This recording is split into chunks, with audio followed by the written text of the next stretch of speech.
जय जय श्री राधे। दंडवत प्रणाम। जय जय श्री राधे। प्रारंभ करो। आज्ञा। गीता कथामृत सत्र समुपस्थित समस्त गुरुजन मंडली विद्वान मंडली वैष्णव वर्गंक चरण कमल प्रणमांजलि विज्ञापन पूर्वक परम पूज्य श्री आचार्य पादंक श्री चरण कमल दंडवत प्रणाम ज्ञापन करुछि। विगत गीता कथामृतंकर सारांश संपस्थापन करबा पई आयुष्मान श्रीनिवास प्रसाद को अनुरोध करुछि। आयुष्मान श्रीनिवास प्रसाद।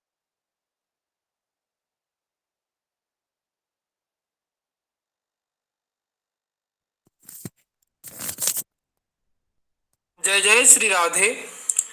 श्रीवासांगन मध्य दुग्ध जलधौ सद्भक्त मीनाकुले भ्राम्यन् कीर्तन सत्सुधां प्रकटयन् संसार रोगापहाम् शुद्ध स्वर्ण तनुच्छटा समुदयेर विद्योतयन् दिक्तटिः श्री गौराभिधमन्दरः प्रणयतान् मन्नेत्र चित्तोच्छवम्।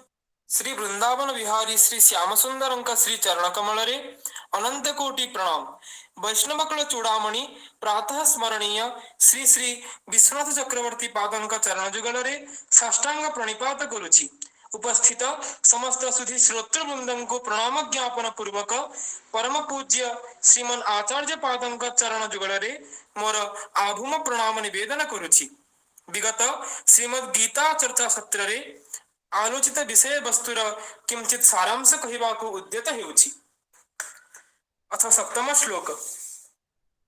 तद्बुद्धयस्तदात्मान स्तन्निष्ठास्तत्परायणः गच्छन्त्य पुनरावृत्तिं ज्ञान निर्धूत कल्मषः। अर्थात जो मानकर मन तद्रूप हो जाइछि, जो मानकर बुद्धि तद्रूप हो जाइछि ओ सच्चिदानंद घन परमात्मा ठारे ही जो माने निरंतर एक ही भाव स्थित अटंती, एतादृश तत्परायण पुरुष माने ज्ञान द्वारा पाप रहित होई अपुनरावृत्ति अर्थात परम गति को प्राप्त होइथान्ति। ज्ञानेन निर्धूतं समूलम उन्मीलितं निशेषेण धूर्तं कल्मषं नाम पुण्य पापात्मकं कर्म। जेसाम ते ज्ञान निर्धूत कल्मषाः, ज्ञान द्वारा निर्धूत होइछि, मूलोत्पाटित होइछि, संपूर्ण रूपे विनष्ट होइछि पुण्य पापात्मक कार्यर परिणाम जो मानकर एही परि ज्ञानी माने पुनरावृत्ति रहित परम पद मोक्षर अधिकारी होइथान्ति। ज्ञान अन्वेषणशील चित्तवृत्तिर प्रवृत्ति को प्रतिपादन करिबा पाई पूर्वार्धरे भगवान तद्बुद्धयः तदात्मानः तन्निष्ठाः तत्परायणाः रूपे चारोटी विशेषण देइछन्ति। आत्मज्ञान संबंधी बुद्धि यदि निरंतर हृदय रे अवस्थान करिबो तबे आत्मा निर्विघ्न रे ज्ञान लाभर पथरे पथिक हुई आत्मज्ञान को प्राप्त होई परिबो। तत्पदेन पूर्वोपक्रांतो विभुः परामर्श्यते। पूर्व 15 श्लोक रे जो विभुपद प्रतिपादित होइथिले ताहा एठारे गृहीत। नादुत्ते कस्यचित् पापं न चैव सुकृतं विभुः तदात्मानः तस्मिन् आत्मा मनः येषां ते तदात्मानः अथवा स एव आत्मा जेषां ते तदात्मानः। सही परमात्मांकर चरण कमल निचिंतन रे जहार मन निरंतर भृंगायित से तदात्मा अथवा सही परमेश्वर ही आत्मा स्वरूप अटंती जहार से तदात्मा अटंती। अतः श्रीमद् भागवतरे पिबन्ति ये भागवत आत्मनः सतां कथामृतं श्रवणपुटेषु संभृतं पुनन्ति ते विषय विदूषिताशयं व्रजन्ति तच्चरण सरोरुहान्तिकम्। साधु मानकर आत्मस्वरूप भगवानंकर कथामृत को जे श्रवणपुटरे पान करन्ति सेमाने विषय विदूषित स्वरूप को परिशोधित करी तदीय चरण कमल को संप्राप्त होइथान्ति। स सर्वधि वृत्त्यनुभूत सर्वं सर्व आत्मा यथा स्वप्रजने खितैकः तं सत्यमानंद निधिं भजेत नान्यत्र सज्जेत्यत आत्मपातः। भगवान समस्त जीवर समस्त प्राणीर आत्मस्वरूप होइथिबारु से ही एकमात्र भजनीय अटंती। अज्ञान तिमिर प्रतिहत हेले आत्मस्वरूप भगवान स्वतः एव चित्तरे आविर्भूत होइथान्ति। तस्मिन् परमात्मनि परम ब्रह्मणि आत्यंतिकी निष्ठा येषां ते तन्निष्ठाः। विषय को चिंतन करथिबा मन विषय रे निमग्न हेबा परि भगवान को चिंतन करथिबा मन भगवान ठार ही लीन होइथाय। चिंतन ही व्यक्तिर स्थितिर आधार अटे। तत्परायणाः परमं अयनं येषां ते परायणाः। परमात्मा संबंधीय ज्ञान परम अयन परम प्राप्तव्य परम ध्यातव्य अटे। सही परमेश्वरंग ठारे अर्थात परमेश्वरंग विषय रे जे चिंताशील सेमाने तद्बुद्धयः।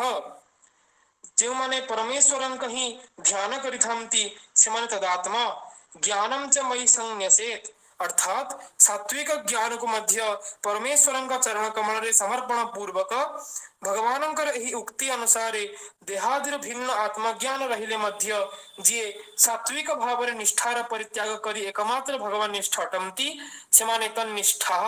एवं जो माने भगवत विषय का श्रवण कीर्तन रे परायण अटंती सेमाने तत्परायणाः। भक्त्या मामभिजानाति यावान्यश्चास्मि तत्त्वतः ततो मां तत्त्वतो ज्ञात्वा विशते तदनन्तरम्। सायुज्य मोक्षैक अभिलाषी ज्ञानी भक्ति द्वारा भगवान को तत्वतः जानी प्राप्त करिथाय। एही ज्ञान निर्धूत कल्मष व्यक्तिर अंतरर स्वभाव किपरि होइथाय एहा को व्यक्त करी भगवान कहउछन्ति 18 श्लोक। विद्या विनय संपन्ने ब्राह्मणे गविहस्तिनि सुनिचैव सपाके च पंडितः समदर्शिनः। अर्थात सही ज्ञानी माने विद्या और विनय युक्त ब्राह्मण ठारे तथा गो हस्ती कुकुर एवं चांडाल ठारे मध्य समदर्शी होइथान्ति। विद्या विनय संपन्न ब्राह्मण ठारे विद्या अर्थात ब्रह्म विद्या व वेदार्थ परिभव विद्या, विनय अर्थात निरहंकारत्व व अनौद्धत्य, ब्राह्मणे नाम सात्विक सर्वोत्तम व्यक्ति विशेष। समं नाम समरूपं ब्रह्म द्रष्टुम शीलम येषां ते समदर्शिनः। समदर्शी रूप ब्रह्मर स्वरूप को अनुभव करिवार स्वभाव जो मनंकर सेमाने समदर्शिनः। विषमता प्रकृतिर धर्म विषम रूपा प्रकृति समस्वरूप ब्रह्म को लक्ष्य करी साधक समदर्शन को प्राप्त होता है। स्वानम पचती इति स्वपाकः अर्थात चंडाल कुकुर मांस भोजी चंडाल एठारे परिगृहीत अटे। श्रीमद् भागवतरे मध्य कुहाଯାଇଛନ୍ତି ब्राह्मणे पुक्कसे स्तेने ब्राह्मण्येक स्फुलिंगके अक्रूरे क्रूरके चैव समदृक् पंडितो मतः। अर्थात जे ब्राह्मण तथा चंडाल चोर तथा ब्राह्मण सूर्यंग किरण तथा अग्निर स्फुलिंग क्रूर तथा अक्रूर उभय वस्तुरे समदर्शन करे से ही पंडित। संसार प्रत्येक वस्तु गुणत्रय विजड़ित अटे। परमात्मा ज्ञान रे उद्भासित समदर्शी महात्मा माने गुणातीत हुई गुणमय वस्तु मात्र रे गुणर तारतम्य को ग्रहण करने को अनिच्छुक होइथांती। ब्राह्मण एवं गाई सात्विक तथा उत्तम स्वभाव युक्त हस्ती सात्विक तथा उत्तम स्वभाव युक्त अटंती। हस्ती मध्यम तथा राजस स्वभाव युक्त कुकुर तथा चंडाल अधम तथा तामस स्वभाव युक्त होइथिले मध्य गुणातीत पंडित गण सेमानंग विशेषता को ग्रहण करंती नहीं। एमाने मध्य सम लोष्टास्म कांचन लोष्ट अस्म और कांचन रे समता को लक्ष्य करिथांती। ଏହି ସମଦର୍ଶୀ ବ୍ୟକ୍ତିର ମହତ୍ତାକୁ ପ୍ରତିପାଦିତ କରି ଭଗବାନ ପୁନଶ୍ଚ କହୁଛନ୍ତି 19ତମ ଶ୍ଲୋକ इहैव तर्जितः सर्गो येषां साम्ये स्थितं मनः निर्दोषं हि समं ब्रह्म तस्मात् ब्रह्मणि ते स्थितः। जो मनंक मन समभाव अवस्थित सेमानंक द्वारा यही जीवित अवस्था ही समग्र संसार विजित होता है। जेहेतु सच्चिदानंद घन परमात्मा निर्दोष और सम तेणु सेमाने सच्चिदानंद घन परमात्मा ठार ही अवस्थान करिथांती। एति कही मु वाणी को विराम देउछि। समजात त्रुटि विच्युति प्रमादादि पई समस्त को क्षमा प्रार्थना पूर्वक श्रीमान आचार्य पादों को अनुरोध करुछि स्वीय अमृत वचन द्वारा गीता रसामृत सिंधुरे आमको अवगाहन करी धनादि धन्य करामतु। जय जय श्री राधे। दंडवत प्रणाम। यस्य प्रसादात् भगवत् प्रसादो यस्य प्रसादान्न गति कुतोऽपि ध्यायं स्तुवंस्तस्य यशस्त्रिसन्ध्यं वन्दे गुरु श्री चरणारविन्दं रक्ताम्भोरुहदर्पभञ्जनमः सौन्दर्यनेत्रद्वयं मुक्ताहार विलम्बिहेम मुकुटं रत्नोज्ज्वलत्कुण्डलं वर्षामेघसमाननीलवपुषं ग्रैवेयहारान्वितं पार्श्वे चक्रधरं प्रसन्नवदनं नीलाद्रिनाथं भजे। अजानुलम्बितभुजौ कनकावदातौ संकीर्तनैकपितरो कमलायताख्यौ विश्वम्भरो द्विजवरो युगधर्मपालौ वन्दे जगत्प्रियकरो करुणावतारो राधाकरावचितपल्लववल्लरीके राधापदाङ्कविलसन् मधुरस्थलीके राधा यशो मुखरमत्त खगावलीके राधा विहार विपिने रमतं मनो मे पार्थाय प्रतिबोधितां भगवता नारायणेन स्वयं व्यासेन ग्रथितां पुराणमुनिना मध्ये महाभारतम् अद्वैतामृतवर्षिणीं भगवती मष्टादशाध्यायिनी मम्वत्वा मनुषं दधामि भगवद् गीते भवद्वेषिणे वाञ्छाकल्पतरुभ्यश्च कृपा सिन्धुभ्यैव च पतितानां पावनेभ्यो वैष्णवेभ्यो नमो नमः। प्रातः कालीन श्रीमद् भगवद गीता सत्र रे समवेत समस्त वैष्णव वृंद गुरुजन वर्ग मातृवृंद स्निग्ध मित्र मंडली को विनम्र प्रणाम कृतज्ञता कृतवेदिता तथा हार्दिक अभिनंदन विज्ञापन करुअछि। एपरि आयुष्मान श्रीनिवास प्रसाद गत दिवसर कथा सारांश को सृष्टु समुपस्थापन करिसंति। तदनुसारे भगवत अनुकंपारु अद्यतन दिवसर आलोचनारे संप्रवृत्त हेबा।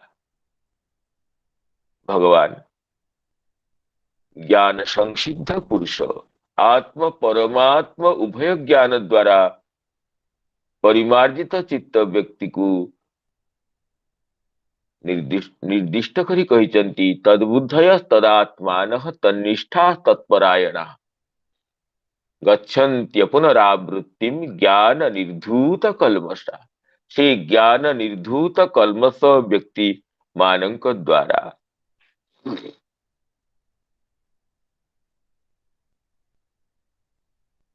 अवश्य ही परमात्मा संप्राप्त होइथांती एवं सेमानंकर विशेष स्वभाव होची समदर्शन। समदर्शन अर्थ आमे जो जगत रे सबुटी विविधता को अनुभव करुचे, विषमता को अनुभव करुचे, उत्तम मध्यम अधम रूप विभेद को परिदर्शन करुचे। यह प्रकृतिर गुणत्रय स्वरूप विशिष्ट प्रकृतिर गुण अटे। जेहेतु प्रकृति गुणत्रय संबलित सत्व रज तमो गुणर परिणाम स्वरूप, तेणु सर्वत्र विषमता ही परिदृष्ट होता है। किंतु आत्मस्वरूप अनुभवकारी व्यापक परमात्म तत्व को अनुभव करता व्यक्ति सर्वत्र परमात्मा को अनुभव करता है। और परमात्मा समस्वरूप अटंती। परमात्मा सदानंद स्वरूप अटंती। तेणु सम निर्दुष्ट परमात्मा को सर्वत्र अनुभव करी व्यक्ति प्रकृतिर गुणत्रय विजड़ित प्रकृतिर जो विषमता अच्छी, उत्तम मध्यम अधमता जो अच्छी ताकू परिदर्शन न करी सी समदस्य होता है। अतः विद्या विनय संपन्न ब्राह्मण शरीर हो बा गो शरीर हो बा हस्ती हो बा कुकुर वंश भोजी चंडाल हो, सर्वत्र ब्रह्म को अनुभव करी से प्रणिपात करिथाए। ब्रह्म दर्शन रे पुलकित होता है। प्रकृतिर विशेष विभेद विशिष्ट अवस्था को से परिदर्शन करी न थाए, जे कि समदर्शी, जे कि ब्रह्मानुभवी, या ही ब्रह्मानुभवीर दर्शनर विशेषता। एवं एई भली विशिष्ट ब्रह्मानुभवी विशिष्ट ब्रह्म दर्शनकारी समदर्शी पंडित से संसार रही मध्य संसार को जय करिछि। प्रकृति रे रही मध्य प्रकृति को प्रकृतिर दोष को परिहार करी नित्य निर्दुष्ट समस्वरूप ब्रह्म रे अवस्थित अछि। इहेव तैर्जित सर्गो येषां सामी स्थितं मनः निर्दोषं हि समं ब्रह्म तस्माद् ब्रह्मणि ते स्थिता। देह परित्यागर परवर्ती काल रे जैसे परमात्मा को प्राप्त हब, ब्रह्मनिष्ठ हब, ब्रह्म स्वरूप को उपलब्ध हेबो, एथिरे अधिका कोन कहजिवो जीव दशारे ही शरीर धारण करी मध्य सी स्वर्ग को जय करिछि। स्वर्गर जो विषमता ता द्वारा व्याकुलित होइनी, ता द्वारा परिभूत होइनी, पराजित होइनी। तेणु इहेव तै स्वर्ग नाम ऐसा सृष्टि जीता, से यही सृष्टि को जय करिछि जे साम्य रे अछि। कारण निर्दुष्ट समस्वरूप जो ब्रह्म से ब्रह्म रे सेमाने स्थित होइथिबारु तांक सेमाने शरीर रही मध्य जीवन मुक्त अटंती को प्रतिपादन कर ब्रह्मानुभव व्यक्तिर समदर्शन अटे। ए समदर्शन को परिपुष्ट करिथाए समानुभव। केवल समदर्शन नुहे, जीवनर प्रत्येक क्षेत्र रे समता को अनुभव करिबा। आमे सर्वत्र विषमता को अनुभव करू। आमको जी प्रशंसा, आमको प्रशंसा जी कला आमको जी निंदा कला, जी प्रशंसा कला से व्यक्ति ठी हमर उपादेयत्व, जे निंदा कला ताठी हेयत्व, ये बुद्धि हमर स्वाभाविक अटे। एवं प्रशंसा श्रवण द्वारा सुखी हेबा, निंदा श्रवण द्वारा दुखी हेबा। कार्यर साफल्य रे प्रसन्न हवा, कार्यर वैफल्य रे विषन्न हेबा। लाभ रे प्रसाद को अनुभव करिबा, हानि रे विषाद युक्त हेबा। ये आमर स्वाभाविक स्थिति हो जाए। किंतु जी समदर्शी समरूप ब्रह्म को अनुभव करिछि, से जीवनर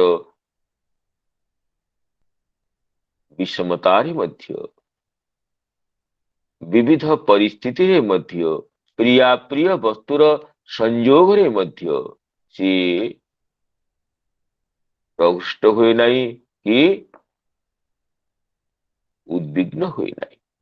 ये जो समानुभव ये समदर्शन को परिपुष्ट करिथाए एवं समदर्शन द्वारा समानुभव ही होइथाए।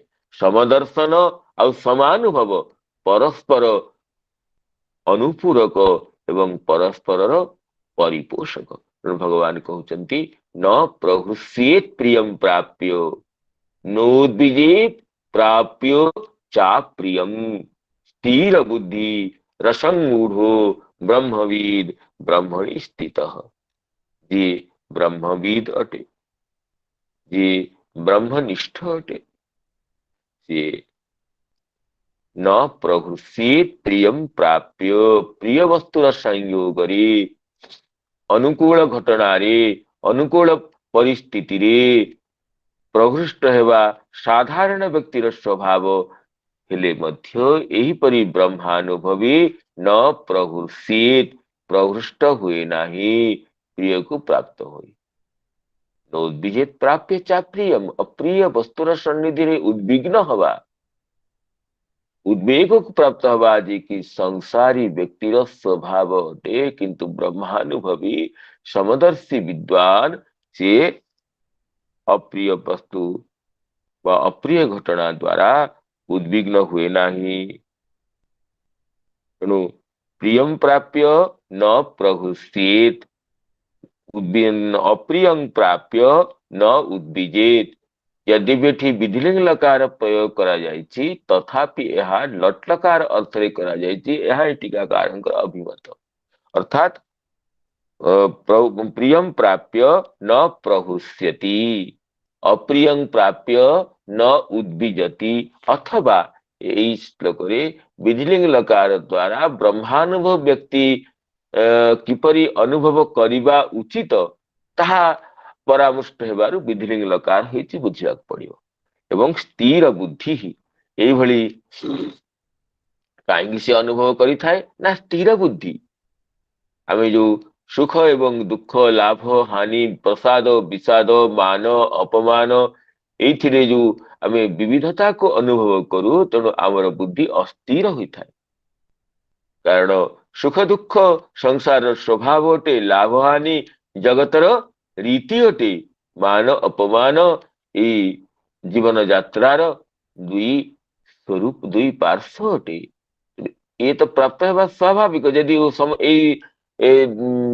दुई प्रकार प्राप्त यदि दुई प्रकार मनस्थिति आसीबो तेबे अवश्य ही बुद्धि अस्थिर हबो। बुद्धि अस्थिर हेले मन अस्थिर हेबो एवं मनर अस्थिरतारे इंद्रियगण स्वाभाविक भाव में अप्रसन्न होई विषय प्रति प्रभावित हवे, राग द्वेष युक्त हवे। किंतु जेतोले समदर्शी विद्वान ब्रह्मानुभवी साधक समदर्शन सहित समानुभव करिथाए, ସିଏ ସ୍ଥିର ବୁଦ୍ଧି, ସ୍ଥିରା ବୁଦ୍ଧି ଯସ୍ୟ ସଃ। ତାର ବୁଦ୍ଧି, ତାର ବ୍ୟବସାୟାତ୍ମିକା ପ୍ରବୃତ୍ତି ସ୍ଥିର ହୋଇକରି ରହିଥାଏ। ସିଏ ବିଚଳିତ ହୁଏ ନାହିଁ। ଲାଭ ହାନିର ପ୍ରକାଶରେ ବା ପ୍ରିୟ ବସ୍ତୁର ପ୍ରାପ୍ତିରେ ପ୍ରହୃଷ୍ଟ, ଅପ୍ରିୟ ବସ୍ତୁର ପ୍ରାପ୍ତିରେ ବିଷାଦ ଯୁକ୍ତ ହୋଇ ସିଏ ବିଚଳିତ ହୁଏ ନାହିଁ। ତେଣୁ ସ୍ଥିର ବୁଦ୍ଧି ଅସଙ୍ଗମୂଢ ଏବଂ ସେ ନ ସମ୍ମୂଢ न ସମ୍ୟକ୍ତୟା ମୂଢ। ସଂସାରରେ ସୁଖ ଦୁଃଖରେ ଯିଏ ବିଚଳିତ ହଉଛି ସିଏ ନିଜ ସ୍ଥିତିରେ ବିମୂଢ ଅଟେ। ବାହ୍ୟ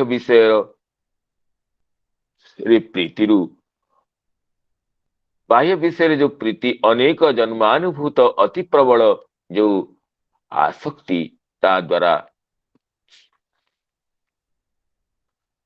अलौकिक ब्रह्मानुभव द्वारा वंचित होई सिए कौन होता है ना संगूढ़ होता है।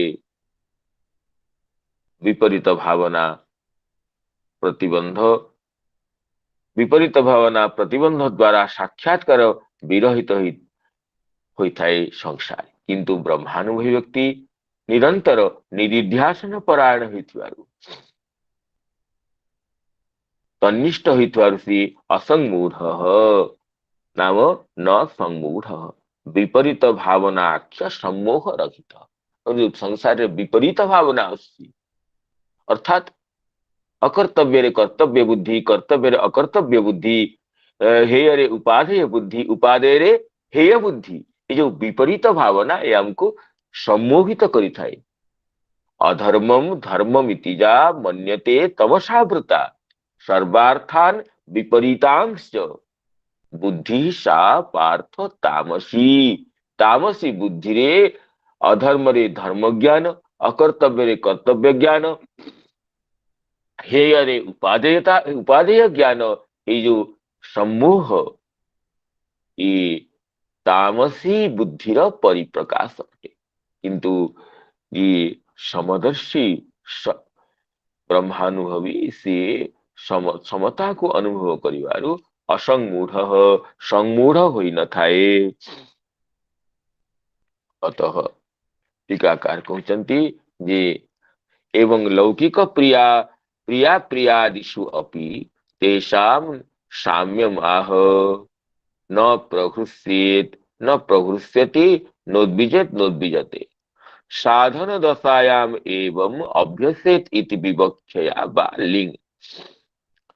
एठी लट लकार अर्थ लिंग लकार प्रयोग होइछि अथवा साधन दशारे एई भली अभ्यास करणीय एथिपाई लिंग लकार प्रयोग होइछि। असंगूढ़ हर्ष शोकादीनाम अभिमान निबंधनत्वेन सम्मोह मात्रत्वात्।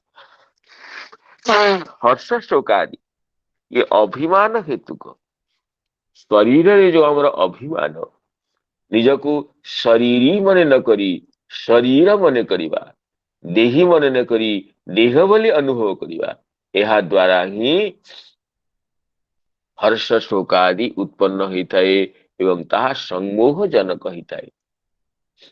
किंतु प्रिया प्रिय अनुभव रे विषाद प्रसाद रूप विषमता को प्राप्त न होइथिबारु ए समदर्शी ब्रह्मानुभवी स्थिरमती एवं असंगूढ़ होइताए। जेपरि प्रहलाद ए विषमानुभव विशिष्ट जीवर स्वरूप को व्यक्त करी भगवान नृसिंह को स्तव करी कहते यस्मिन् प्रिया प्रिय वियोग सयोग जन्म शोकाग्निना सकल योनिषु दह्यमानः दुःखौषधम तदपि दुःख मतध्याहम भूमन भ्रमामि बदमे तव दास्य योगम। ही भूमन प्रिया प्रिय वियोग सयोग जन्म शोकाग्निना सकल योनिषु दह्यमान। प्रिय वस्तुर वियोग अप्रिय वस्तुर संयोग ये तो आमर सुख दुख हेतु, यही दुख हेतु आमर। प्रिय वस्तुर संयोग रे सुखी हो, प्रिय वस्तुर वियोग रे दुखी हो, अप्रिय वस्तुर संयोग रे दुखी हो, अप्रिय वस्तुर वियोग रे सुखी हो। एहीपरि मु अनेक जन्म जन्मरी सुख दुख द्वारा सम्मोहित हुई तुमर चरण कमल विचित हुई हे भगवान संसार रे भ्रमण करुची केवे केवे आए तुम्हें मते संसार रे तुमर चरण कमल रे उपनीत करियो अतः प्रिया प्रिय अनुभव रे जो विषमता परिदृष्ट हुए यहाँ ही संसार रे उन्मज्जित निबंजित हेबार कारण तेणु भगवान ब्रह्मानुभवी व्यक्तिर स्वाभाविक स्वभाव को उल्लेख करी कहते न प्रभु से प्रियं प्राप्यो नुद्विजेत प्राप्य चा प्रियम स्थिर बुद्धि रसमूढ़ो ब्रह्मविद ब्रह्मणि स्थित एवं वस्तुतः एभली ब्रह्मानुभवी जे अलौकिक आनंद को प्राप्त होता है अलौकिक आनंद को अनुभव करिथाए अलौकिक अमंद आनंद को अनुभव करिवा द्वारा तार स्थिति तार चित्तर स्वभाव अविचलित रही थाए तेणु भगवान परवर्ती वचन रे कहउचंती बाह्य स्पर्शे सशक्तात्मा विन्दत्यात्म निज सुखम सब्रह्म योग युक्तात्मा सुखम अक्षयमश्नुते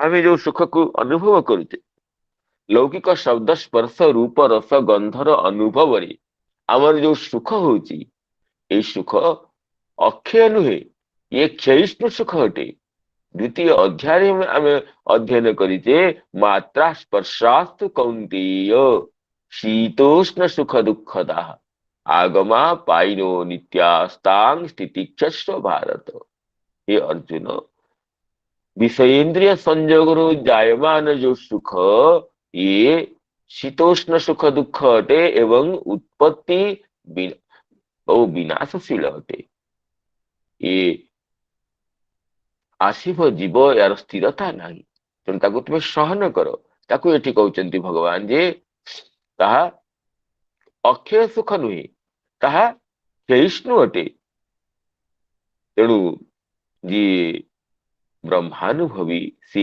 बाह्य स्पर्शेषु बाह्य स्पर्शे सशक्त आत्मा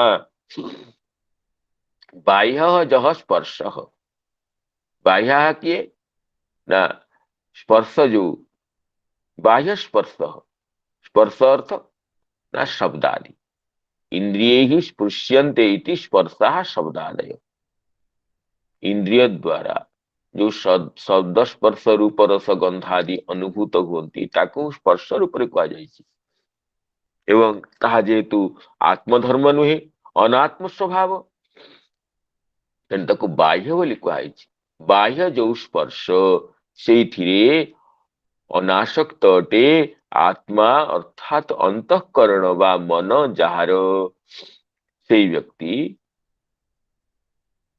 आत्मनि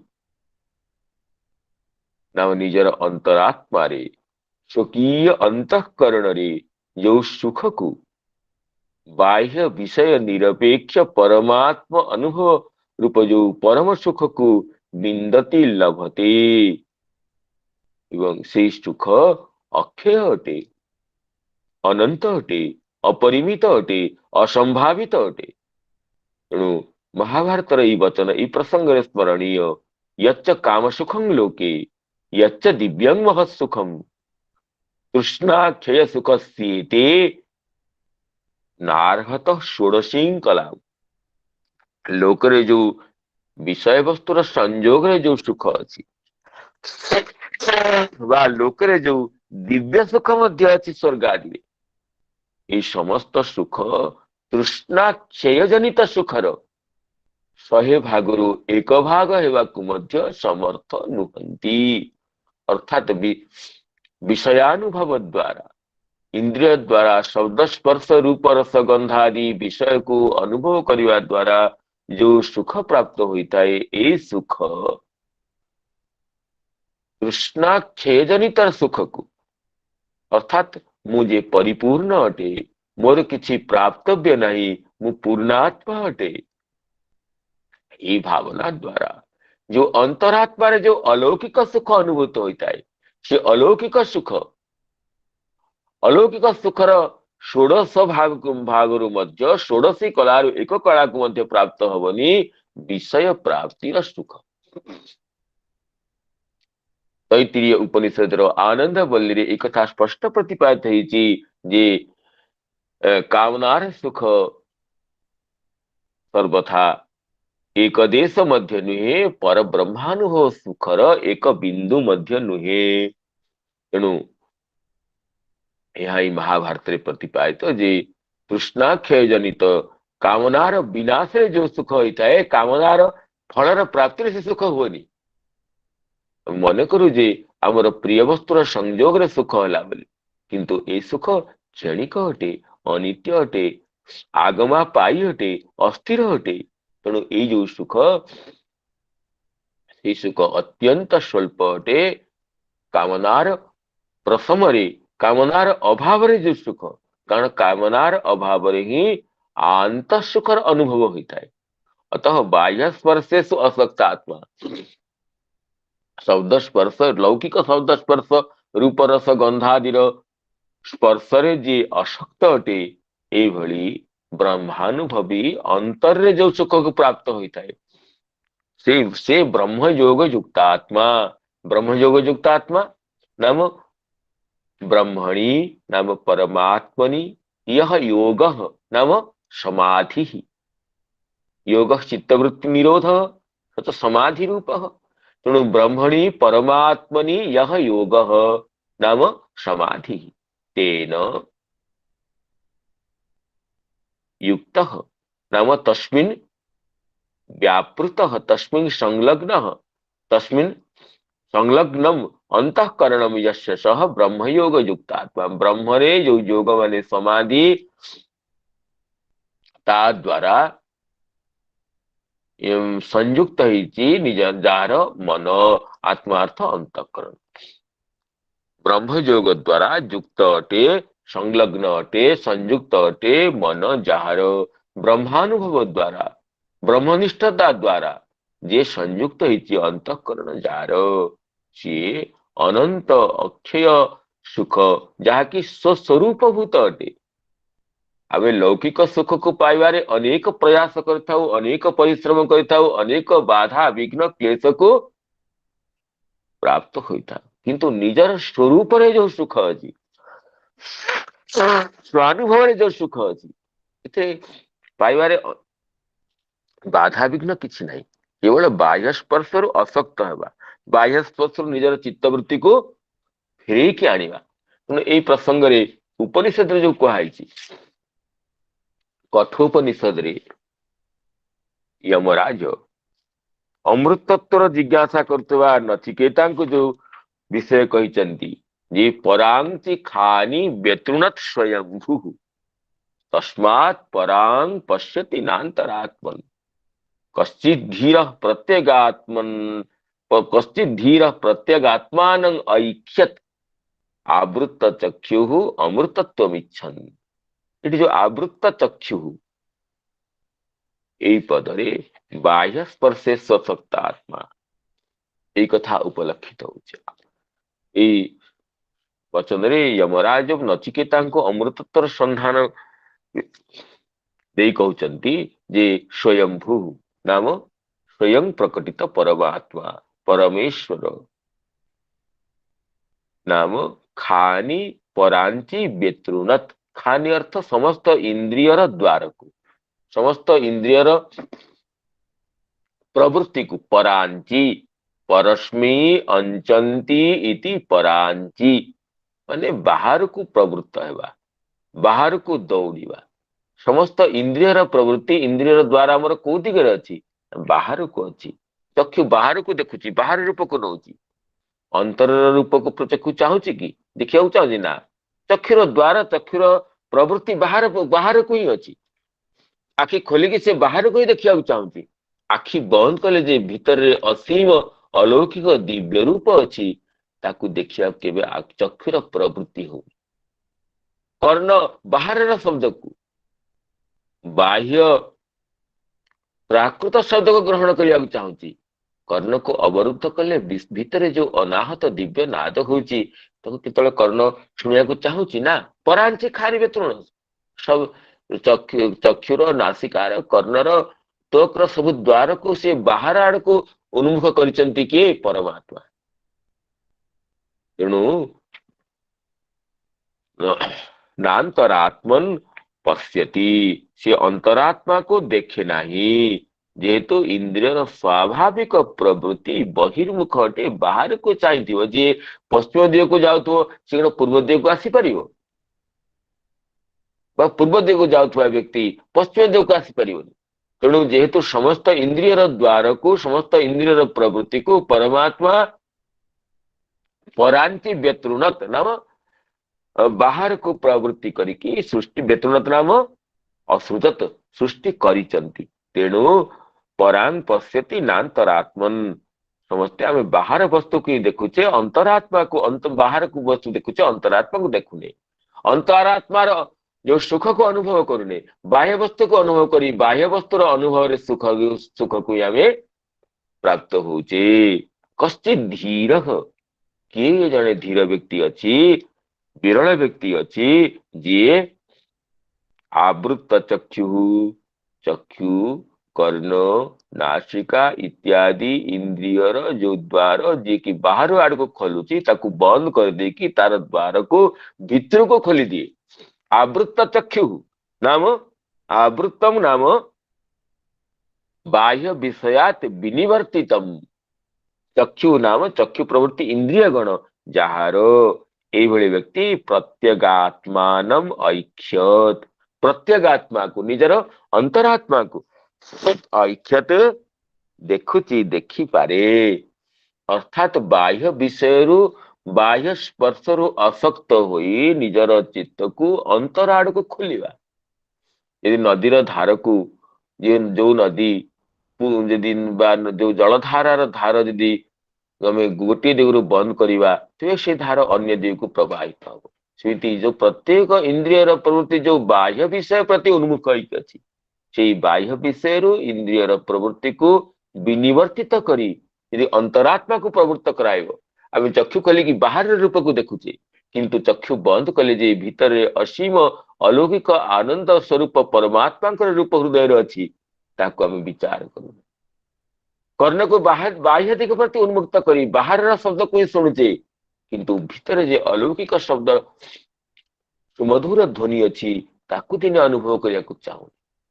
ବାହାର ସ୍ପର୍ଶରେ ଶୀତୋଷ୍ଣର ସ୍ପର୍ଶରେ କୋମଳ କାଠିନ୍ୟର ସ୍ପର୍ଶରେ ଆମେ ସୁଖ ଦୁଃଖକୁ ଅନୁଭବ କରୁଛେ ପରମାତ୍ମାଙ୍କର ଦିବ୍ୟ ସ୍ପର୍ଶ ଯେ ଅନ୍ତରରେ ଅନୁଭୂତ ହବ ତାକୁ ଦିନେ ଚିନ୍ତା କରିନି କାରଣ ଇନ୍ଦ୍ରିୟର ସ୍ୱାଭାବିକ ପ୍ରବୃତ୍ତି ଅଛି ବାହ୍ୟୋନ୍ମୁଖ ପରାଙ୍କି ଖାନି ବେତୁନାଥ ସ୍ୱୟମ୍ଭୁ ପରମାତ୍ମା ଇନ୍ଦ୍ରିୟକୁ ଏପରି କରିଦେଇଛନ୍ତି ଯେ ଆମେ ବାହାର ଆଡକୁ ଦୌଡୁଛେ ବାହାରକୁ ପ୍ରଭାବିତ ହଉଛେ ଭିତର ଆଡକୁ ଚାହୁଁନେ।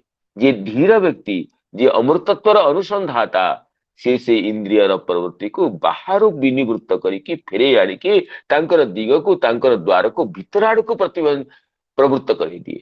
ସେ ଚକ୍ଷୁ ଖୋଲିକି ବାହାରକୁ ଚାହେନି ଚକ୍ଷୁ ବନ୍ଦ କରିକି ଭିତର ରୂପକୁ ଅନୁଭବ କରେ। ଚକ୍ଷୁକୁ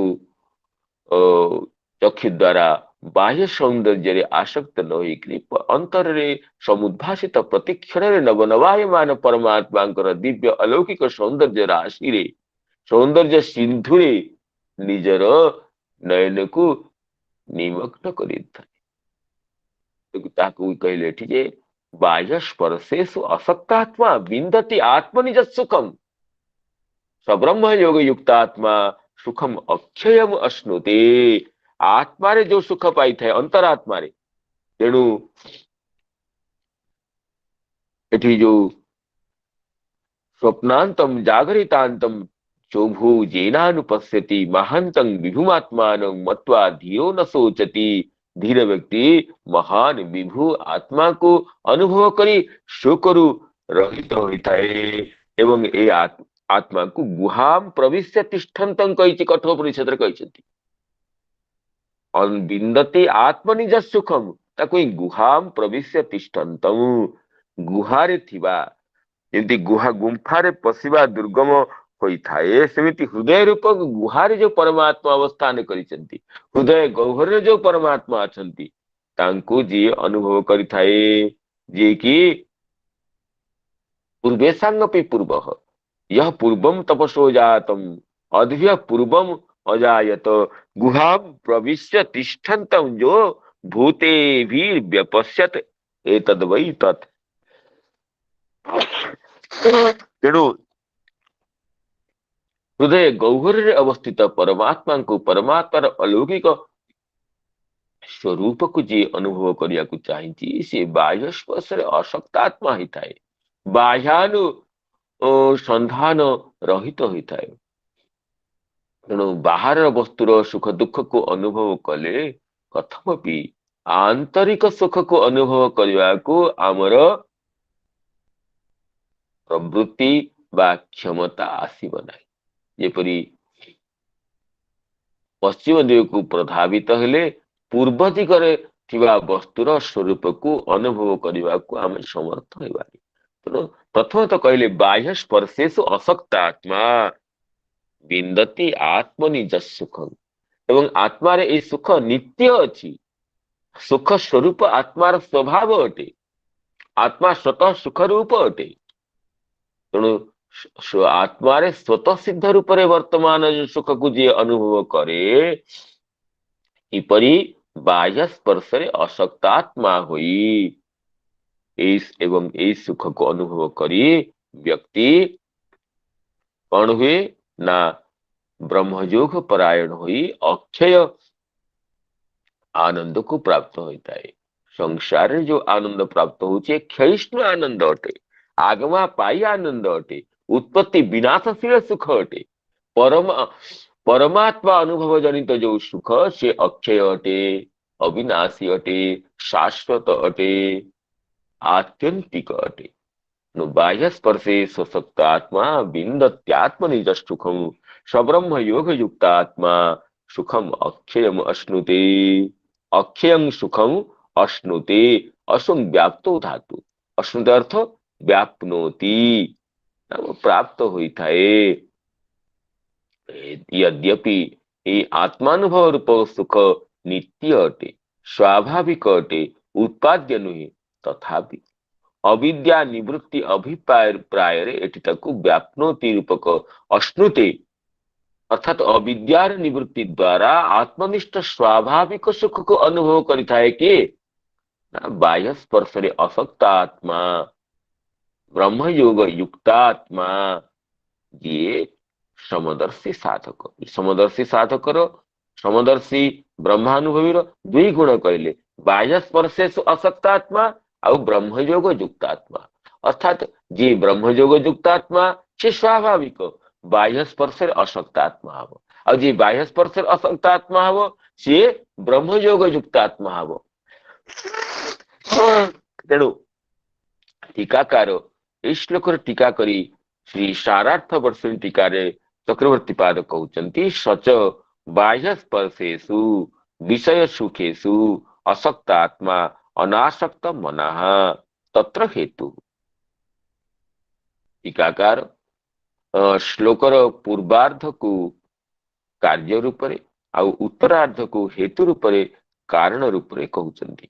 कौन ना बाह्य स्पर्शेषु असक्त आत्मा ये पूर्वार्ध, पूर्वार्धर प्रथम पाद बाह्य स्पर्श असक्त आत्मा जी अटे अनासक्त अटे कहीं ना विन्दति आत्मनि सुखम। टीकाकार विन्दति आत्मनि एठी विन्दति को तिङन्त पद न करी सुबंत पद रूप ग्रहण कर विन्दति सप्तम्यंत कर विद्रु लाभे धातुर शत्रु प्रत्यांत करी सप्तम्यंत प्रयोग विन्दति अर्थात आत्मनि विन्दति सति। आत्मनि अर्थ जीवात्मा परमात्मान विन्दति सति, जीवात्मा परमात्मा को परमात्मानुभव जनित सुख को प्राप्त हुवन्ते। जीवात्मनि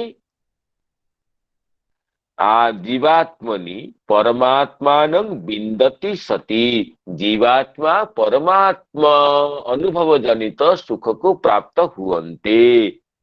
जो सुख अटे कौन ना ଯତ୍ ସୁଖମ ତଦକ୍ଷୟଂ ସୁଖମ, ଏଇ ସୁଖ ଅକ୍ଷୟ ସୁଖ ଅଟେ। ଲୋକରେ ଯୋଉ ସୁଖ ଅଛି ଏଇଟା ସୁଖର ଛାୟା ଅଟେ। ଆମେ ଛାୟାକୁ ଅନୁଭବ କରିକି ବ୍ୟାକୁଳ ହଉଛେ।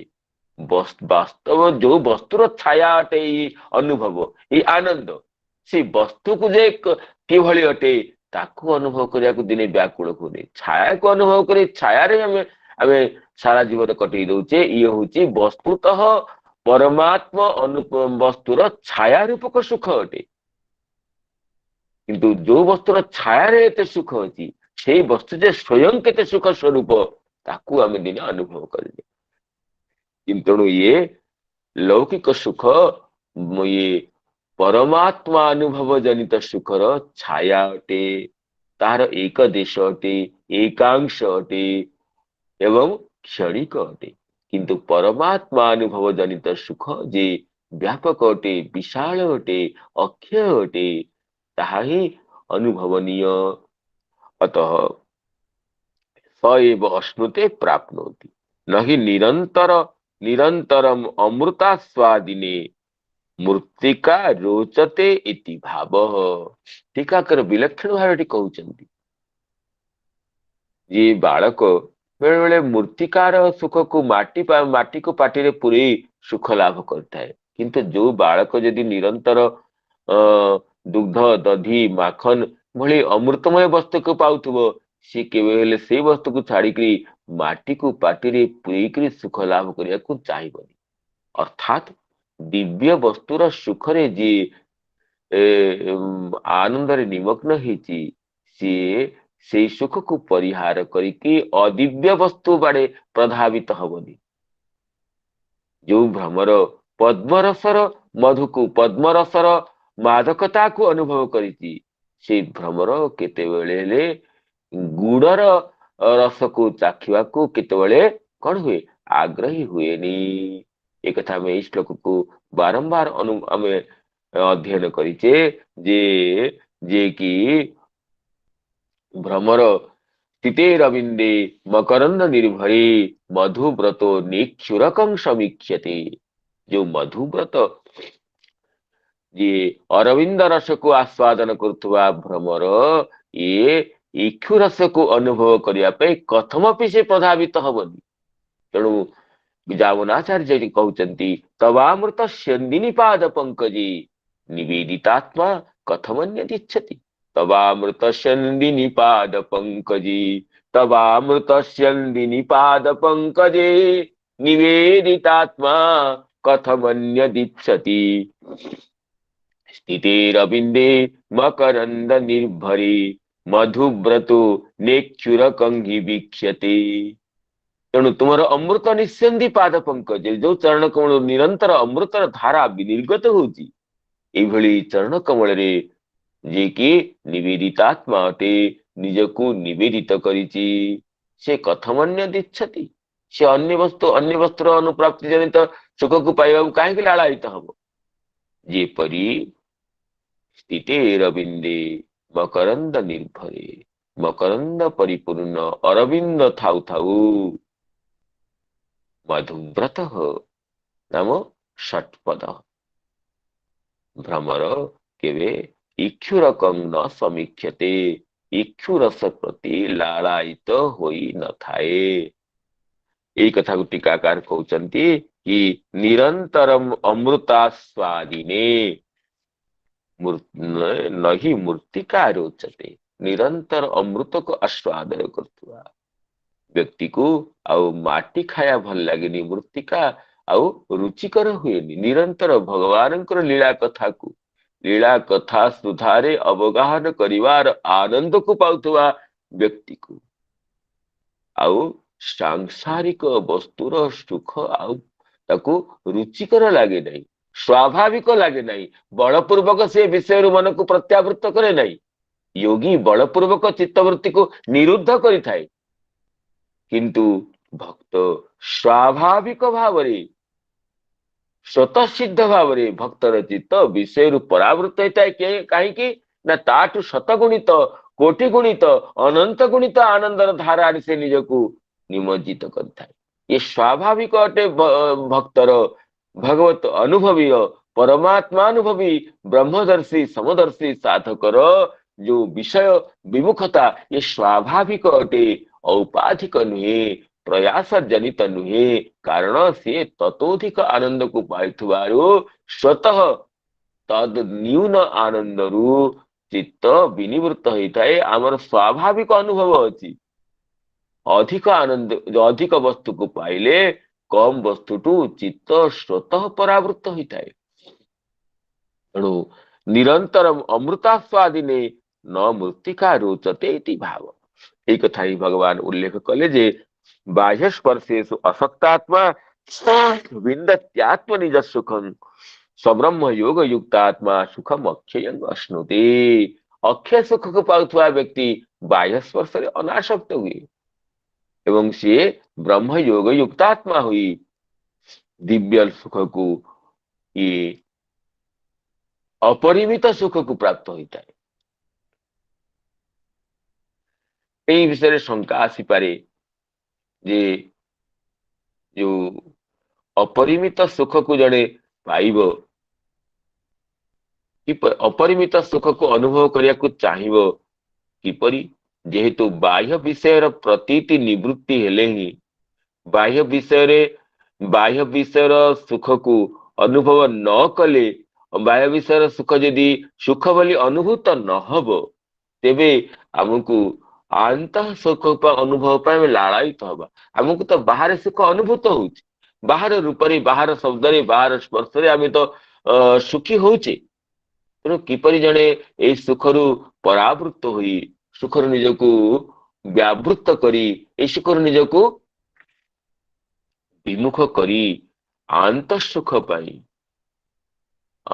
परमात्मा आनंद जनित सुख पाई किपरि जड़े प्रवृत्त हब। बाह्य विषय प्रतीति सीना निवृत्त होते बाह्य विषय निरंतर दुख पाउथिले आमर चित्त तद व्यतिरिक्त परमात्मा अनुभव जनित सुख पाई अग्रसर हुंता। बाह्य विषय आमको बाह्य रूप से सौंदर्य अनुभूत होची, बाह्य सौंदर्य सुख अनुभूत होची, बाह्य शब्द रे आनंद अनुभूत होची, बाह्य स्पर्श रे आमको अत्यंत मधुरता अनुभूत होची। तेणु बाह्य स्पर्शेषु असक्तात्मा जो कहले ता किपरि संभव, कारण हमको संसार रे सुख अनुभूत होची। ता पई भगवान कहउचंती जेहि संस्पर्श जा भोगा दुख योजयते। अर्जुन बाहर ये विषय इंद्रिय संयोग जो सुख पाउचे से सुख सुख बोली लागुची, से दुखर पूर्व रूप अटे, दुखर कारण अटे। यदि मधु संपृक्त अन्न रे विष मिसी थिवो, सेई लुचे की विष मिसी आइथिवो मिठा अन्न रे कानिका रे, से कानिका तो मिठा भली लागिवो, किंतु जे देखि जानिथिवो जे विष मिसी से जानिछि जे यार परवर्ती फल होची कौन ना मृत्यु हब, कारण विष मिसी। किंतु प्रथमतः ग्रहण कला बेले लागिवो ये तो अत्यंत सुमिष्ट अटे, किंतु ये जो अत्यंत मधु संपृक्त विष संपृक्त मध्वन्नर ग्रहण होची ये दुख लाभर पूर्व रूप। तेणु दुख योनय एवते, दुख से योनि नाम कारणम ये ना संस्पर्शजा भोगा, संस्पर्शात जायन्ते ये ते संस्पर्शजा। विषय संस्पर्शे जो सुख आस्ति ताहाको गीतारे आगे भगवान अष्टादश अध्याय कहिबे जेहि विषयेन्द्रिय संयोगात, विषयेन्द्रिय जो संयोगरु जो सुख उत्पन्न होची दत्तदग्रे विषमिव, जे जे अग्र जे प्रथम विषय रूप अनुभूत होची परे अमृत स्वरूप से तो दिव्य सुख अटे, किंतु जे प्रथम रे अनुभूत होची कौन सुख रूप रे अनुभूत होची, किंतु ये विषयेन्द्रिय संयोगात दग्रे मृतोपम परिणामे विषमिव तत्सुखम राजसंस्कृतम। विषयेन्द्रिय संयोग प्रथम रे अमृत भले जो अनुभूत होची जो सुख से परिणामे विषमिव तत्सुखम राजसंस्कृतम, से तो राजस सुख अटे, से दुखर पूर्व रूप अटे। भर्तृहरि कहते भोगे रोग भयम कुले च्युति भयम, भोगे रोगर भय अच्छी। ତେଣୁ ଆମେ ଯାହାକୁ ସୁଖ ବୋଲି ମନେ କରୁଛେ ତାହା ମଧ୍ୟ ଦୁଃଖ ଅଟେ। ଏ ବିଷୟରେ ମହର୍ଷି ପତଞ୍ଜଳିଙ୍କର ଗୋଟିଏ ସୂତ୍ର ଅଛି ଯାହା ଅତ୍ୟନ୍ତ ପ୍ରଣିଧାନ ଯୋଗ୍ୟ ଏବଂ ସମସ୍ତଙ୍କର ସ୍ମରଣୀୟ। ପତଞ୍ଜଳି ତାଙ୍କର ଭଗବାନ ପତଞ୍ଜଳି ଯୋଗ ସୂତ୍ରରେ କହୁଛନ୍ତି ଦୁଃଖମେବ ସର୍ବମ୍ ବିବେକିନ। ବିବେକୀ ବ୍ୟକ୍ତି ପାଇଁ ସବୁ ହିଁ ଦୁଃଖର ସ୍ୱରୂପ ଅଟେ, ସୁଖ ବୋଲି କିଛି ନାହିଁ। ଯାହାକୁ ସୁଖ ବୋଲି କହୁଛେ ତାହା ମଧ୍ୟ ଦୁଃଖ ଅଟେ। ତାର ସେ ହେତୁ ଦେଇ କହୁଛନ୍ତି ପ୍ରମାଣ ଦେଇକରି ପରିଣାମ ତାପ ସଂସ୍କାର ଦୁଃଖୀ ଗୁଣବୃତ୍ତି ବିରୋଧାଚ ଦୁଃଖମେବ ସର୍ବମ ବିବେକିନ। ଦ୍ୱିତୀୟ ଅଧ୍ୟାୟର 15 ଶ୍ଲୋକରେ ଭଗବାନ ପତଞ୍ଜଳି କହୁଛନ୍ତି ଯେ ସର୍ବମ ବିବେକିନ ଦୁଃଖମେବ। ସବୁ ଦୁଃଖ ସୁଖ ଉଭୟ ଦୁଃଖ ରୂପ। ଦୁଃଖ ତ ଦୁଃଖ ରୂପ ଆମେ ଜାଣିଛେ, ସୁଖ ମଧ୍ୟ କିପରି ଦୁଃଖ ରୂପ ନା ପରିଣାମ ତାପ ସଂସ୍କାର ଦୁଃଖୀ। ପରିଣାମ ଦୁଃଖ, ତାପ ଦୁଃଖ ଆଉ ସଂସ୍କାର ଦୁଃଖ, ଏଇ ତିନିଟା ହେତୁ। ଆଉ ଗୋଟେ ହେତୁ ହେଲା ଗୁଣବୃତ୍ତି ବିରୋଧାଚ, ଚତୁର୍ଥ ହେତୁ। ଏଇ ଚାରିଟା କାରଣରୁ, ଚାରିଟି ହେତୁରୁ, ଚାରିଟି ସ୍ୱଭାବରୁ ସୁଖ ମଧ୍ୟ ଦୁଃଖ ରୂପ ଅଟେ। ଏ ଅତ୍ୟନ୍ତ ପ୍ରଣିଧାନ ଯୋଗ୍ୟ ସୂତ୍ର ଅଟେ ପତଞ୍ଜଳିଙ୍କର। ପରିଣାମ ତାପ ସଂସ୍କାର ଦୁଃଖୀର ଗୁଣବୃତ୍ତି ବିରୋଧାଚ ଦୁଃଖମେବ ସର୍ବମ ବିବେକିନ। ବିବେକୀ ଯେ ଅବିବେକୀ ବ୍ୟକ୍ତି ତା ପାଇଁ ତ ସୁଖରେ ଦୁଃଖ ଅନୁଭବ କରିବା ତ ସମ୍ଭବ ନୁହେଁ, କିନ୍ତୁ ବିବେକୀ ବ୍ୟକ୍ତି ଯେପରିକି ମଧ୍ୟାହ୍ନରେ ବିଷ ମିଶିଥିବା ଅନ୍ନକୁ ଏ ବିଷାକ୍ତ ବୋଲି ବିବେକୀ ବୁଝିପାରିବ, ଅବିବେକୀ ତ କହିବ ବଢିଆ ବହୁତ ମିଠା ଲାଗୁଛି। ସେମିତି ବିବେକୀ ବ୍ୟକ୍ତି ପାଇଁ ସଂସାରର ସୁଖ ମଧ୍ୟ ଦୁଃଖ ରୂପ ଅଟେ। କାହିଁକି ନା ପରିଣାମ ଦୁଃଖାତ୍, ତାପ ଦୁଃଖାତ୍, ସଂସ୍କାର ଦୁଃଖାତ୍। ପରିଣାମରେ ଦୁଃଖ ରୂପ ଅଟେ। ଯାହାକୁ ଆମେ ସୁଖ ବୋଲି କହୁଛେ, ସୁଖ ଗ୍ରହଣ କଲା ଆଉ ତ ସୁଖ ଲାଗୁଛି, କିନ୍ତୁ ତାର ପରିଣାମ ହଉଛି ଦୁଃଖ। ସୁଖ ଗ୍ରହଣ କରି କରି କଣ ଆସିବ ନା ଇନ୍ଦ୍ରିୟର ତୃଷ୍ଣା ନିବୃତ୍ତ ହବନି, ତାର ରାଗ ବଢି ବଢି ଚାଲିବ। ଯେତେ ବିଷୟ ଗ୍ରହଣ କରିବା ବିଷୟରେ ଅଧିକା ପ୍ରବୃତ୍ତି ଆସିବ। ଶେଷରେ ଏପରି ଆସିବ ଯେ ଇନ୍ଦ୍ରିୟରେ ଆଉ ସାମର୍ଥ୍ୟ ନାହିଁ, କିନ୍ତୁ ମନରେ ଲୋଭ ଅଧିକା ଅଛି। ଏଇ ଯୋଉ ବିଷୟ ଗ୍ରହଣ କରିକି ଇନ୍ଦ୍ରିୟ ଦୁର୍ବଳ ହେଇଯାଇଛି, କିନ୍ତୁ ବିଷୟ ଭୋଗରେ ଶକ୍ତି ନାହିଁ, ଅଥଚ ତୃଷ୍ଣା ବଢି ଚାଲିଛି। ତେଣୁ ପରିଣାମ ଦୁଃଖ। ସୁଖ ଗ୍ରହଣ କଲେ ବିଷୟ ମଧ୍ୟ ଅଛି, କିନ୍ତୁ ଏମିତି ବ୍ୟାଧି ଦ୍ଵାରା ଆମେ ଆକ୍ରାନ୍ତ ହେଇଗଲେ ଯେ ବିଷୟ ଗ୍ରହଣ କରିକି ଆମର ଇନ୍ଦ୍ରିୟ ଦୁର୍ବଳ ହେଇଗଲା ଯେ ବିଷୟ ଥାଇକରି ମଧ୍ୟ ବିଷୟ ଗ୍ରହଣ କରିବାକୁ ଆଉ ଇନ୍ଦ୍ରିୟର ସାମର୍ଥ୍ୟ ନାହିଁ। ଯେମିତି ଅଜୀର୍ଣ୍ଣ ହେଲା ପରେ ସମସ୍ତ ଚର୍ବ୍ୟ ଚୋଷ୍ୟ ଲେହ୍ୟ ପେୟ ଘରେ ଥିଲେ ମଧ୍ୟ ଅଜୀର୍ଣ୍ଣ ରୋଗାକ୍ରାନ୍ତ ବ୍ୟକ୍ତି ପାଇଁ, ଅଜୀର୍ଣ୍ଣ ରୋଗାକ୍ରାନ୍ତ ବ୍ୟକ୍ତିର ଅନ୍ତରରେ ବିଷୟ ଲାଳସା ଅଛି, ଅତ୍ୟନ୍ତ ମଧୁମଧୁର ବସ୍ତୁ ଖାଇବାକୁ ଇଚ୍ଛା ଅଛି, କିନ୍ତୁ ତାର ଆଉ ପାକାଶୟ ତାର ସାମର୍ଥ୍ୟ ନାହିଁ ସେ ଆଉ ଇଏକୁ ମଧୁର ବସ୍ତୁକୁ, ରସସିଗ୍ଧ ବସ୍ତୁକୁ ସିଏ ପରିପାକ କରିପାରିବ। ଅର୍ଥାତ୍ ବିଷୟ ଅଧିକା ଗ୍ରହଣ କରି କରି ଇନ୍ଦ୍ରିୟର କ୍ଷୀଣତା ଆସିଛି, କିନ୍ତୁ ମନର ନିବୃତ୍ତି ହେଇନି। ଅର୍ଥାତ୍ ସୁଖ ମଧ୍ୟ ପରିଣାମରେ ଦୁଃଖ ଦଉଛି। ଯେତେବେଳେ ତାର ଯୋଉ ଦୁଃଖ ଆସିବ ଯେ ବସ୍ତୁ ଅଛି ମୁଁ ପାଇପାରୁନି, ଯେମିତି ଆମର ଆଜିକାଲି ଆମର ସମସ୍ତଙ୍କର ପ୍ରାୟ ଆମେ ଅନୁଭବ କରୁଛେ ଯେ ସମସ୍ତଙ୍କୁ ଡାଇବେଟିସ୍ ହେଇଛି। ଘରେ ଅତ୍ୟନ୍ତ ମଧୁର ଫଳ ଅଛି, ମିଷ୍ଟାନ୍ନ ଅଛି, କିନ୍ତୁ ଆମର ଇଚ୍ଛା ମଧ୍ୟ ଅଛି ମିଷ୍ଟାନ୍ନ ପାଇଁ, କିନ୍ତୁ ତାହା ଗ୍ରହଣ କରିପାରିବାନି, କାରଣ ତାହା ଆମକୁ କ୍ଲେଶ ଅଟେ। ଏଇଟା ପରିଣାମ ଦୁଃଖ ଅଟେ। ଅର୍ଥାତ୍ ସୁଖ ଦ୍ଵାରା ବିଷୟ ସୁଖ ଗ୍ରହଣ କରି କରି ଆମର ଶରୀର ବ୍ୟାଧିଗ୍ରସ୍ତ ହେଇଛି, ପରିଣାମରେ ଦୁଃଖ ଯୁକ୍ତ ହୋଇଛି। ତେଣୁ ପରିଣାମ ଦୁଃଖ। ଆଉ ଯାହା ରହିଲା ହେତୁ ପରିଣାମ ତାପ ସଂସ୍କାର ଦୁଃଖୀ ଗୁଣବୃତ୍ତି ବିରୋଧାଚ ଦୁଃଖମିବ ସର୍ବମ ବିବେକିନ। ଏଇ ଅବଶିଷ୍ଟ ଅଂଶକୁ ଯାହା ଭଗବାନ କହିଛନ୍ତି ଯେ ବିଷୟ ଯେ କଣ ନା ଯାହା ହଉଛି କି ଯେ ସଂସ୍ପର୍ଶ ଯାହା ଭୋଗା ଦୁଃଖ ୟୋନୟ ଏବତେ, ଏଇ ଅବଶିଷ୍ଟ ବିଷୟକୁ ଭଗବତ ଅନୁକମ୍ପାରୁ ଆଗାମୀ ସୋମବାରରେ ଆମେ ଆଲୋଚନା କରିବା। ବର୍ତ୍ତମାନ ଶନିବାର ରବିବାର 2 ଦିନ ଅନୁଧ୍ୟାନ ପାଇଁ, ମନନ ପାଇଁ ଆମର ଅବକାଶ ରହୁଛି ପ୍ରତି ସପ୍ତାହରେ। ତେବେ ଆଗାମୀ ସୋମବାରରେ ମୁଁ ସମସ୍ତଙ୍କୁ ନିବେଦନ କରୁଛି ଶ୍ରୋତୃ ମଣ୍ଡଳୀକୁ ଆଗାମୀ ସୋମବାରରେ ପୁନଃ ଆମେ ସମବେତ ହୋଇ ଅବଶିଷ୍ଟ ଗୀତା ରସକୁ ଆସ୍ୱାଦନ କରିବା।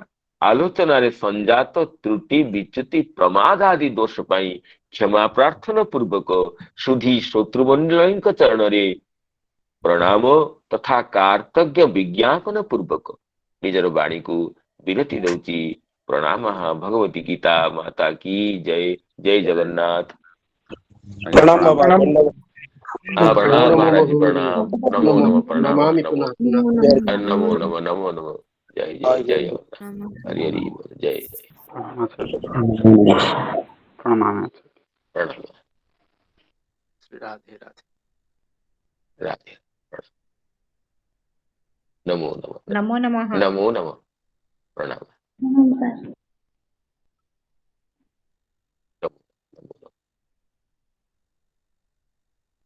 नमो नमो।